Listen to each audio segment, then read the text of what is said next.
Fernando Haddad, o ministro da Fazenda, se manifestou ontem em um pronunciamento de 7 minutos em rede nacional de rádio e televisão e hoje pela manhã concedeu uma coletiva de imprensa, né, para especificar as medidas de corte de gastos.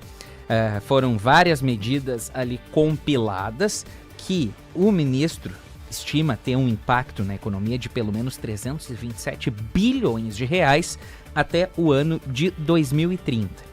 São pelo menos aqui, que a gente pode citar, 9 principais pontos, né, que dizem respeito a salário mínimo, abono salarial, programas sociais, questões ali de direitos para quem era servidor do Exército, aposentadoria dos militares, transferências de pensão, benefícios fiscais, imposto para super ricos e, claro, né, o principal, a isenção, né, a faixa de isenção do imposto de renda. A gente resgatou aqui um trecho da fala de ontem de Fernando Haddad no pronunciamento. Quem nos acompanha no YouTube também vai ter acesso a esta fala em vídeo, mas você do FM também vai ouvir perfeitamente. Vamos reproduzir. O combate a privilégios e sonegação nos permitiu melhorar as contas públicas. Se no passado recente a falta de justiça tributária manteve privilégios para os mais ricos, sem avanços na redistribuição de renda, agora arrecadamos de forma mais justa e eficiente. Cumprimos a lei e corrigimos distorções. Foi assim com a tributação de fundos em paraísos fiscais e fundos exclusivos dos super ricos. Mas sabemos que persistem grandes desafios. Diante do cenário externo, com conflitos armados e guerras comerciais, precisamos cuidar ainda mais da nossa casa. É por isso que estamos adotando as medidas necessárias para proteger a nossa economia. Com isso, garantiremos estabilidade e eficiência. E asseguraremos que os avanços conquistados sejam protegidos e ampliados.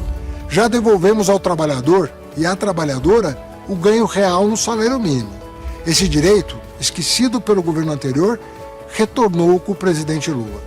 E com as novas regras propostas, o salário mínimo continuará subindo acima da inflação, de forma sustentável e dentro da nova regra fiscal.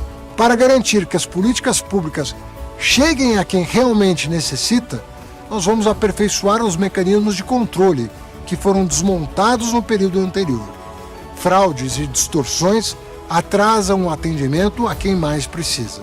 Para as aposentadorias militares, nós vamos promover mais igualdade, com a instituição de uma idade mínima para a reserva e a limitação de transferência de pensões, além de outros ajustes. São mudanças justas e necessárias.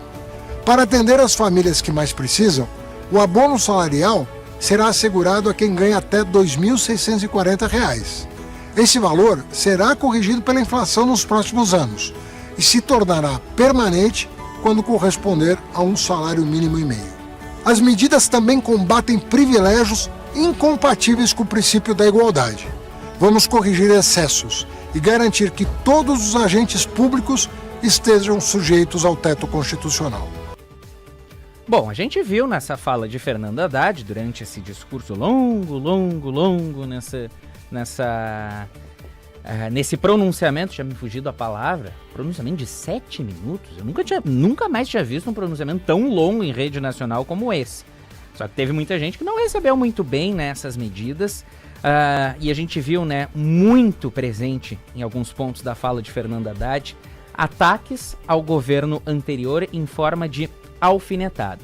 Vitória Fernandes vai trazer um resumo, assim, melhor explicado do que a fala de Fernando Haddad sobre essas medidas do corte de gastos e também da questão da isenção do imposto de renda, sem esta politicagem que estava introduzida, né, nesse discurso de Fernando Haddad. Vitória Fernandes.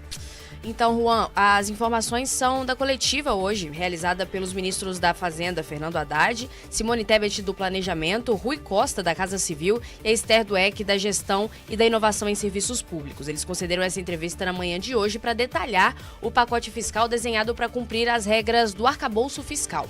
Entre os pontos abordados, o ministro da Fazenda destacou as mudanças no imposto de renda e os ajustes para diminuir as distorções causadas por isso. Entre elas, um pente fino no Bolsa Família e no BPC, o benefício de prestação contínua, que como o uso de biometria facial para os beneficiários.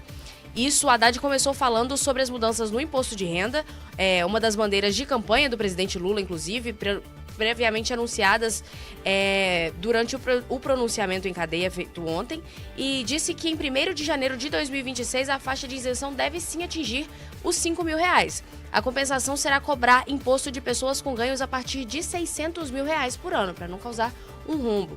Haddad disse que essa mudança no imposto de renda não vai elevar a arrecadação, que a reforma da renda será completamente neutra. A tentativa, o objetivo é de que toda essa transição seja neutra. Haddad disse também que o salário mínimo continua com ganho real, mas limitado pelo arcabouço fiscal.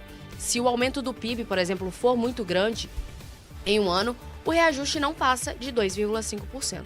Sobre o benefício da prestação contínua, o ministro reforçou que existe também uma indústria de liminares e que o benefício extrapolou um orçamento de quase 7 bilhões das contas públicas. Ele disse que não há mudança de conceito, mas que é necessário pelo menos o estabelecimento de previsibilidade no pagamento desse benefício. Haddad ressalta que nesse ano foram bloqueados cerca de 20 bilhões de reais em despesas, isso ponderando que o dado serve de exemplo do compromisso do governo com o arcabouço fiscal e principalmente com o teto de gastos. Falou também sobre o mercado, a reação do mercado e que os especialistas precisam fazer uma releitura do governo e citou previsões de crescimento abaixo da realidade, por exemplo, como previram o PIB, e o PIB tem surpreendido positivamente. As previsões de déficit também superestimadas. E, Juan, o que acontece agora? O pacote proposto pelo Executivo vai ser votado pelas duas casas do Congresso. Claro. A Câmara e o Senado. E, de acordo com o Pacheco, o presidente do Senado, a expectativa é de que isso aconteça antes do dia 22 de dezembro.